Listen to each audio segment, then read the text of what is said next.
चाय बनाते हुए मेरा हाथ जल गया। दर्द के कारण आंखों से आंसू आ गए। पापा ने देखा तो एकदम से हाथ थाम लिया। मेरी तकलीफ उनसे बर्दाश्त नहीं हो रही थी। दौड़ते हुए गए और बरनोल ले आए। हाथों पर बरनोल लगा रहे थे और साथ ही माँ को डांट भी रहे थे। इससे किचन में इतना काम कराने की क्या जरूरत थी? चाय तुम खुद भी तो बना सकती हो। माँ चुपचाप पापा की बातें सुन रही थी। तकलीफ तो माँ को भी उतनी ही पहुंच रही थी मेरा हाथ जलने पर, मगर पापा के सामने वह कुछ न कर सकी।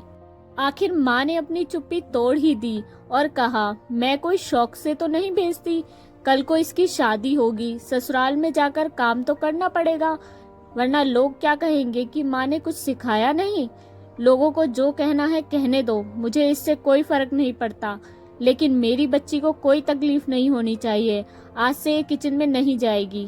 यह कहते हुए पापा ने मुझे गले लगा लिया और माँ को वार्निंग दे दी। मुझे खुशी होनी चाहिए थी कि मेरे पापा मेरे बारे में इतना सोच रहे हैं, मगर मैं खुश नहीं थी।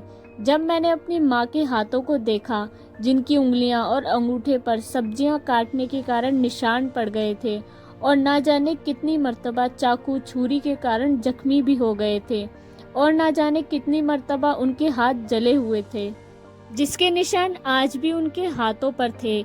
जब भी सब्जी काटते वक्त अगर कोई उंगली कट जाती और उसमें से बहुत सारा खून निकल जाता, तो माँ उस पर पट्टी भी नहीं लगाती और बस अपने कामों में लगी रहती। मैं पापा को बताना चाहती थी कि आखिर माँ भी तो किसी की बेटी है, किसी की बहन है। भले ही उनके पिता इस दुनिया में नहीं हैं, अगर होते तो शायद उन्हें भी अपनी बेटी की हालत देखकर उतना ही दुख होता जितना मेरे पिता को हुआ। मेरे पिता मेरी तकलीफ पर तो तड़प उठे, लेकिन पत्नी की तकलीफ का क्या? वह अपनी तकलीफ कैसे बताए? कौन है जो उसकी तकलीफ को महसूस करेगा?